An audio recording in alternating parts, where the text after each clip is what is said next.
What moves through us is a silence, a quiet sadness, a longing for one more day, one more word, one more touch.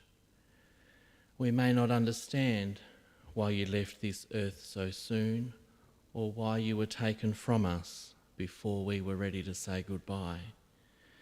But little by little, we begin to remember not just that you have died, but that you lived, and that you gave us memories too beautiful to forget.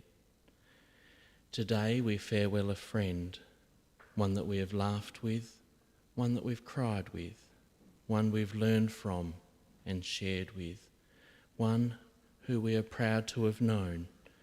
Today we farewell Paul, one that we love. I would like to welcome you this morning to this service in honour of the life of Paul Andrew Head. If you have your phone on you, you might like to take a moment to turn it off or onto silent as your mark of respect. My name is Simon, and along with Jesse and each of the staff here at Parkside, it's been our privilege to be invited to care for Paul after his death and to hold this intimate service of farewell here. There are undoubtedly some people who unfortunately cannot attend today for varying reasons, and so I'd like to mention that we're thinking of them, as I'm sure they are taking a few quiet moments out of their day to think of us, and also to remember Paul in their own ways, and I'm sure that they're thinking of us here at this time. For those people watching this service via live stream, or perhaps at a later time, I welcome you as well. Your presence is equally valued, whether you're here in person or in spirit. And so today we've come together from different places. We're all in different stages of our own journeys through life. Paths are varied, and we all look at life in different ways. But there's one thing that we all have in common, and that's at one point or another, our lives have touched Paul's life. And so we've put aside our usual activities for just a little while, and we gather here to give expression to the thoughts and the feelings that well up inside of us at this time. At times such as this, we stop the onrush of our own lives, and we pause for a while and we reflect upon Paul's life, a life of some 58 years. And just as we would meet to say goodbye to anyone who we love and was leaving on any type of journey, we meet to say some of our goodbyes to Paul. We send him off today with our love, maybe a few tears, but also with our blessings, and most of all with our gratitude for having had him as a husband, a dad, a son-in-law, a brother and brother-in-law, an uncle, a friend. His influence on the people closest to him has been profound. That influence does not end now with his death, but it continues on into the future. Paul's the much-loved husband of Vicky, a loved and adored dad of Sian, a loved son of Bob and Teresa and a brother of Mark, a son-in-law of Winston and Kathy Spence, a loved brother and brother-in-law and uncle to their families. I found these words and I thought perhaps they may come to us at the moment or today from Paul. And it says, I leave myself to your memory with love. I leave my thoughts, my laughter, my smile, my dreams to you who I have treasured. I give to you what no thief can steal, the memories of our times together, the tender moments, the successes that we shared, the hard times, the fun times, and the times that brought us closer together, and the roads that I have travelled side by side with many of you. And so with those words in mind, I'd like to begin to tell just some of the story of Paul's life. It was in Redruth in Cornwall on the 14th of May 1964 that Robert, or Bob, and Teresa welcomed their first son into the world. He was to become an older brother to Mark. The family immigrated to Australia in 1966. The promise, maybe, of a better life awaited them. Time went on and Paul finished school and he moved into the workforce. And it was at work that Paul first met Vicky. He used to come into her office, often for no reason other than to have a bit of a chat. It was one day when they bumped into each other at the supermarket that Paul finally asked her out for coffee, and the rest, as they say, is history. They were married in Ranelagh in 2007.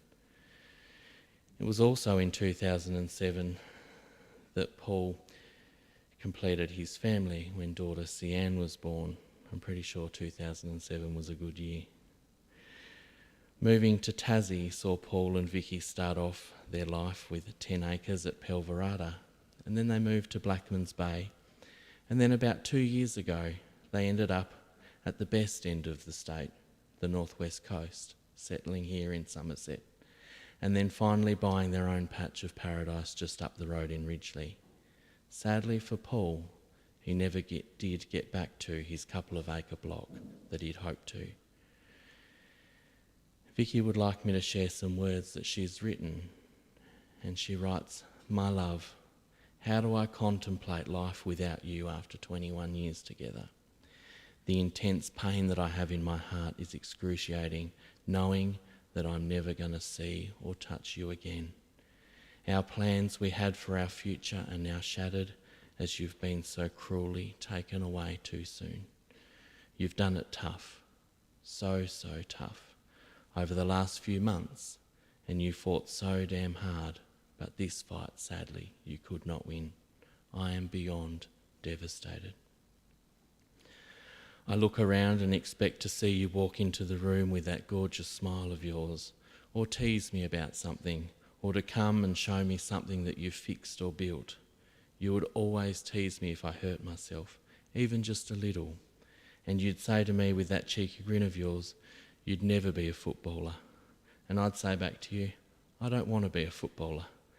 You loved having a project to do, and that's something that I'm really going to miss.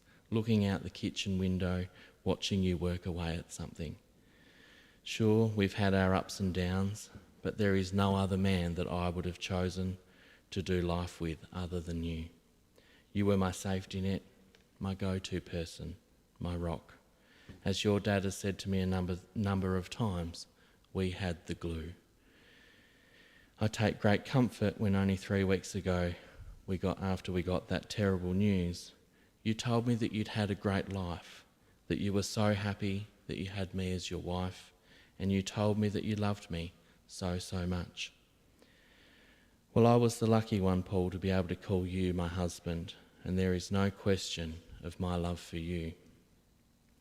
You also told me that I wasn't allowed to cry at your funeral, otherwise you'd come back and haunt me.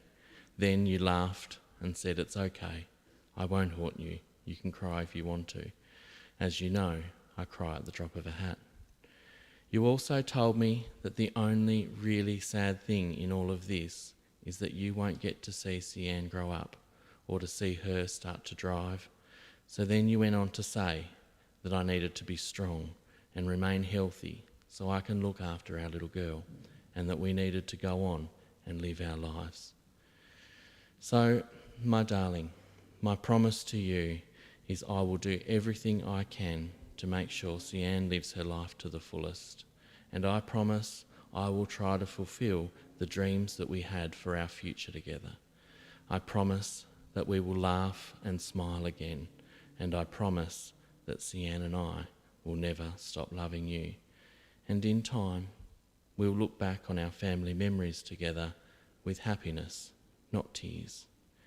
You will forever be in mine and Sian's heart. We are going to miss you beyond belief. Rest in peace, my darling. I'm forever yours. Till we meet again, your loving wife, Vicky. After moving to the northwest, Paul closed down his property maintenance business and he got a job as the maintenance supervisor at the Hellyer Road distillery. I'm told he loved working here. He loved the people that he worked with, and they loved him in return.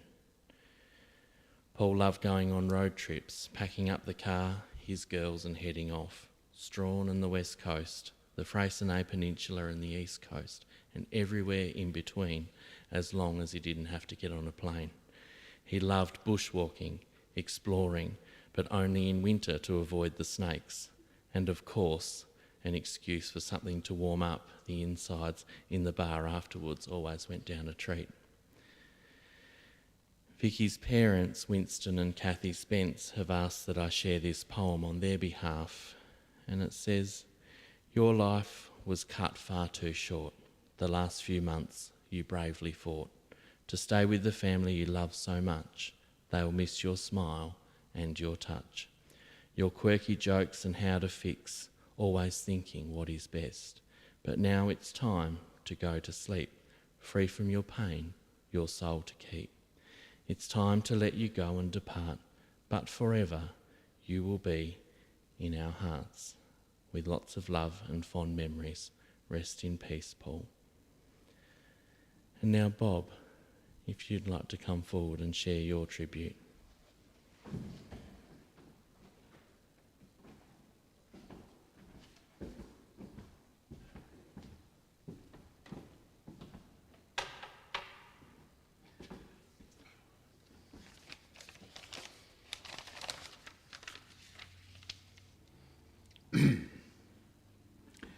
I can't imagine what you're going through.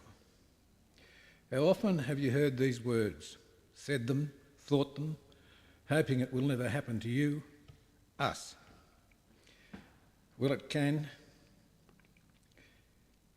Now it has.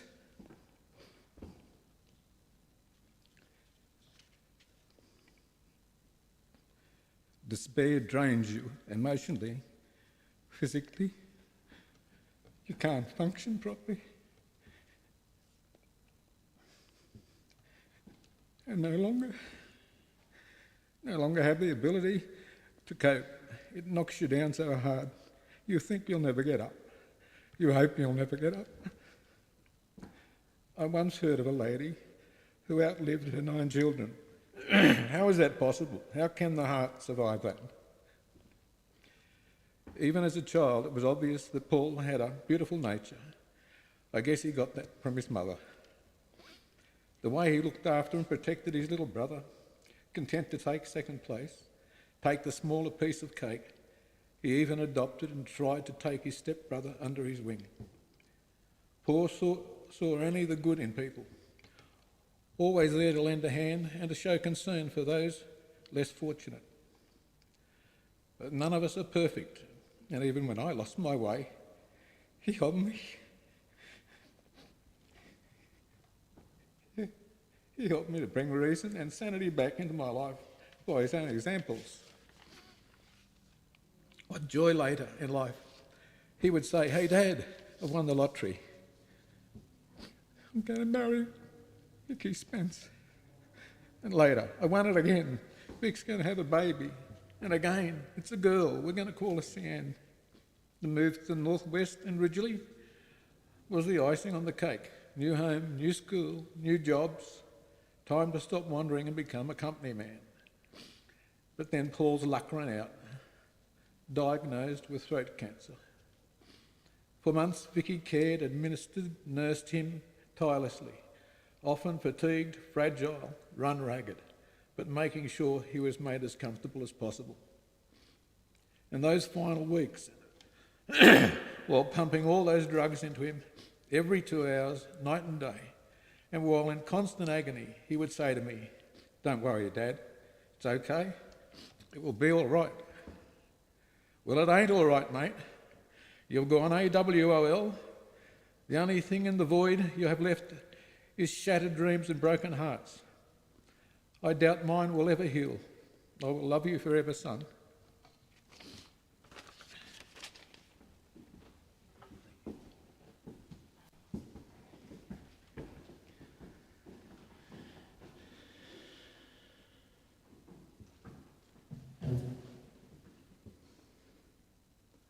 We've heard just some of the story of Paul's life. And now, if you could turn your attention to the screens, we have a chance to view some photos of Paul and his life, a time to reflect on what Paul's life has meant individually to each of us.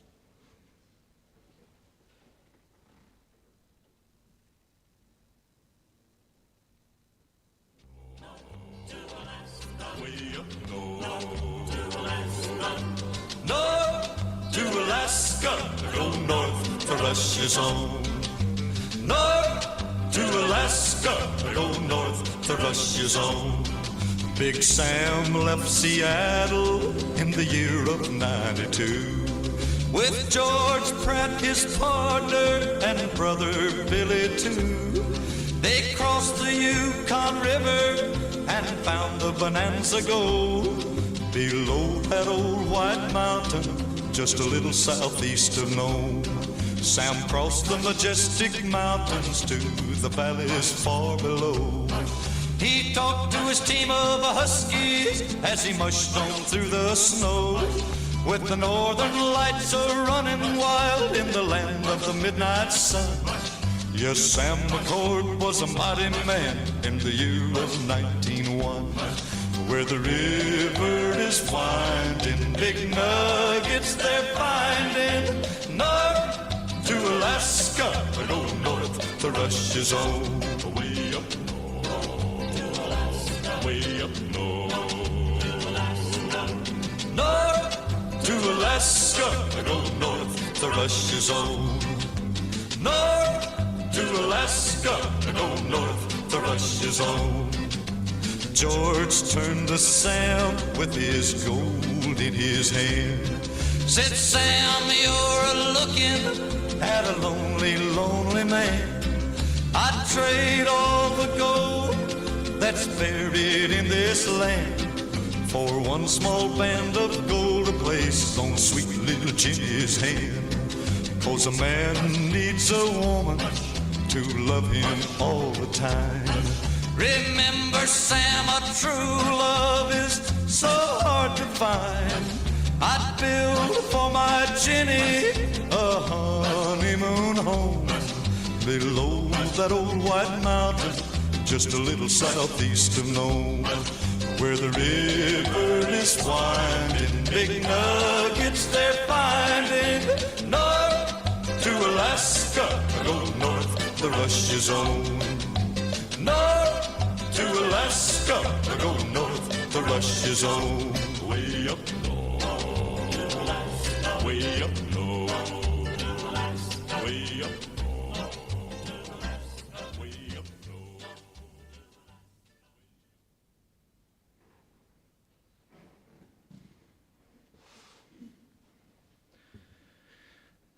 Paul was diagnosed with cancer earlier this year. His treatment was rough on him. He struggled with pain.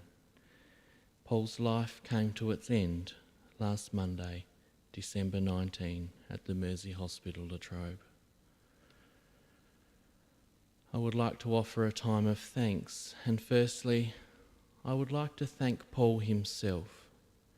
I thank you, Paul, for being you, for your fiercely stubborn personality, for being genuine, authentic, for your dry sense of humour, for going out of your way to help anyone, for your love of your family and your friends.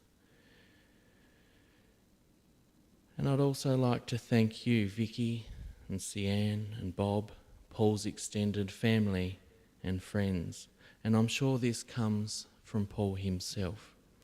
Thank you for being a part of his life. Thank you for supporting him, for loving him, especially in these last few months. And thank you to everyone who has taken the time to visit, to phone, to message. Your support has meant so much to Paul and to his family. And so we find ourselves at the final part of this service. Essentially what we are doing today is the putting away of Paul's body. We deeply love and respect his body. It carried around his spirit, his personality, himself for his 58 years.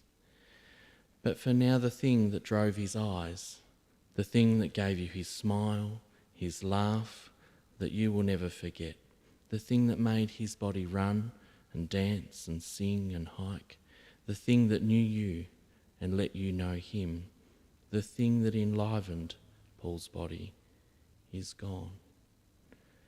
But that thing will never be completely lost to us, because we all have a little bit of it stuck inside of us, and you will have too, until you find yourselves in a place like this, with somebody like me, clumsily reading words over your own coffin.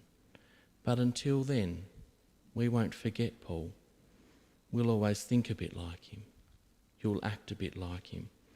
You'll laugh at the same things that he laughed at, and you'll probably cry a little bit from time to time because of him. Paul will visit you in your dreams, and you'll think that you overheard his voice in a crowd, and tears will form, but so will a smile. For you'll smile the smile of somebody who has had the honour of knowing Paul Head. It's a kind of secret knowing smile, isn't it? Because not everyone saw it, and maybe that's what makes Paul so special to you. But for now, Paul remains locked up inside of you, warm in your hearts, safe in your love. Let him rest there. Let him ride with you.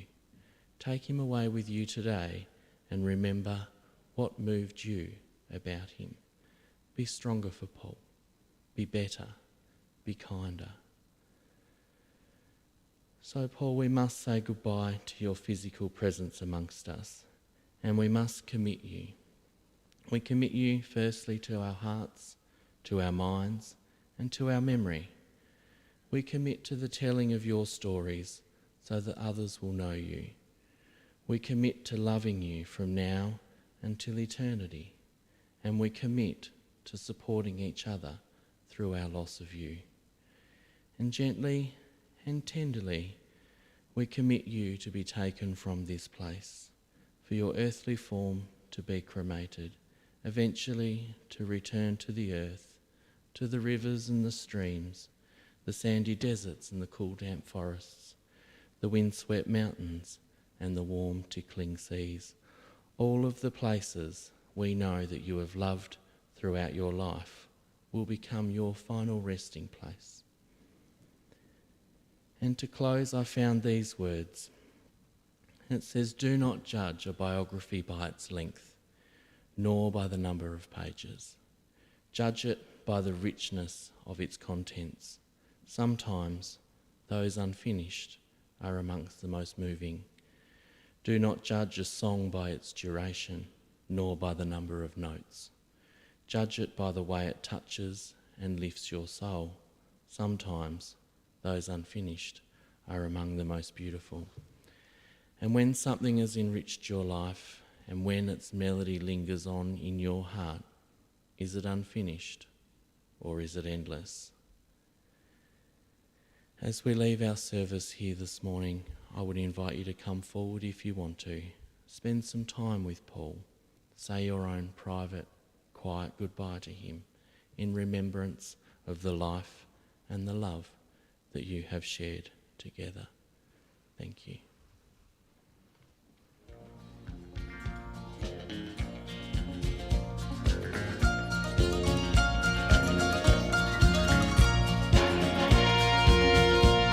An old cowboy went riding out one dark and windy day. Up on a ridge he rested as he went along his way, when all at once a mighty herd of red-eyed cows he saw plowing through the ragged skies and up a cloudy draw. Their brands were still on fire and their hooves were made of steel. Their horns were black and shiny and their hot breath he could feel. A bolt of fear went through him as they thundered through the sky, for he saw the riders coming hard and he heard their mournful cry. Yippee-i-oh,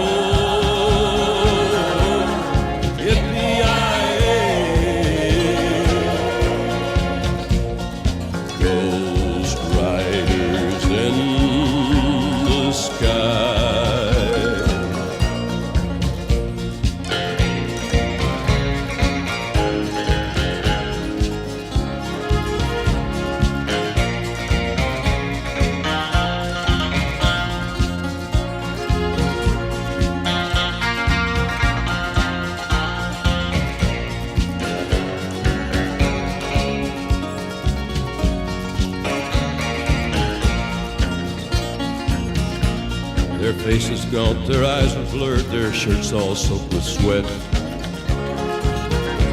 He's riding hard to catch that herd, but he ain't caught 'em yet.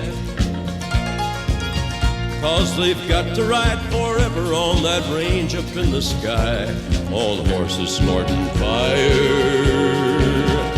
As they ride on, hear their cry. As the riders loped on by him, he heard one call his name. If you want to save your soul from hell riding on our range, then cowboy, change your ways. Today are with us you will ride, trying to catch the devil's herd across these endless skies. Yippee-yi-yo,